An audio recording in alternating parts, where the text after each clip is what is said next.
you start to notice that many of the conversations happening around you are not really about connection. They are about performance. People talk to fill the silence, to share complaints, to gain approval, or to reinforce the same old stories about themselves and the world. These interactions, which once felt normal, now begin to feel heavy, like wearing a coat that is too tight. You realize that much of social life is a delicate dance where everyone is carefully managing what others think of them, and you suddenly feel you no longer know the steps. This is the beginning of what feels like a solitary path, but it is not born from a dislike of people.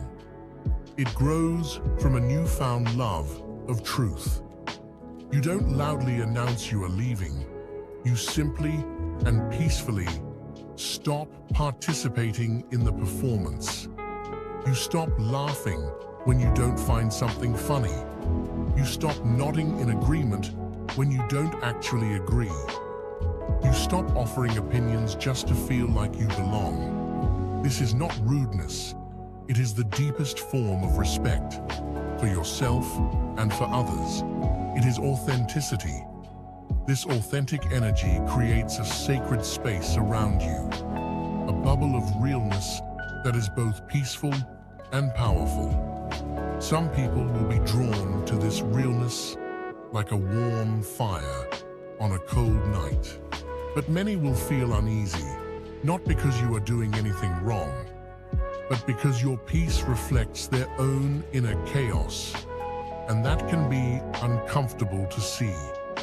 This is the quiet exodus. It is the natural process of shedding illusions, of outgrowing the costumes you once wore to fit in. The distance that forms between you and some people is not a sign of failure. It is the universe helping you make space.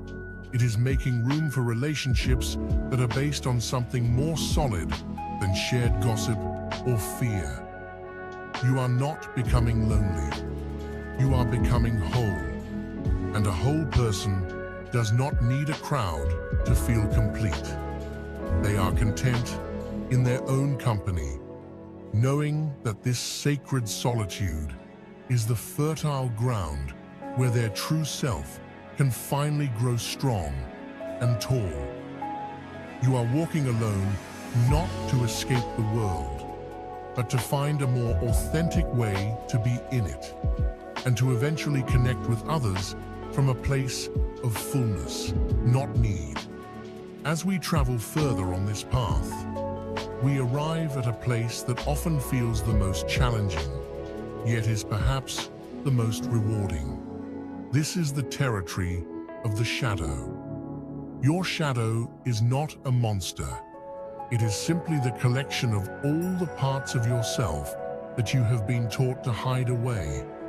It holds your past hurts, your secret fears, your insecurities, and even the beautiful, powerful aspects of your spirit that you were once told were too much. For a long time, we keep these parts locked in a quiet room inside our hearts, believing it is safer that way. But the sacred mirror of cannabis has a gentle, persistent way of shining a light into that very room. It doesn't throw the door open violently. Instead, it invites you to peek inside, to see what has been waiting there all along for your love and attention. This is the profound confrontation we often misunderstand. That feeling of anxiety or sudden sadness that can arise is not an attack from the plant. It is the sound of those hidden parts of you asking finally to be seen and heard. They have been waiting for your compassion. Imagine for a moment that an old memory surfaces, a time you felt small or embarrassed. Under the influence of this amplified, mirror-like state, you don't just remember it, you feel it again. But this time, Instead of quickly shutting it away, you can them love. You can tell them they are safe now. This is the deep healing work. This is how a bad trip can transform into a powerful breakthrough if you have the courage to breathe through the discomfort and listen to its message. This process is why the spiritual path can feel so solitary.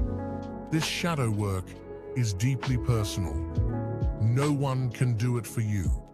It is your own journey of making peace with every part of who you are. But remember, you are not alone in this. The plant itself acts as a compassionate guide, holding the space for you to be utterly honest. The goal is not to eliminate the shadow, but to integrate it, to bring those lost pieces back into the whole of your being.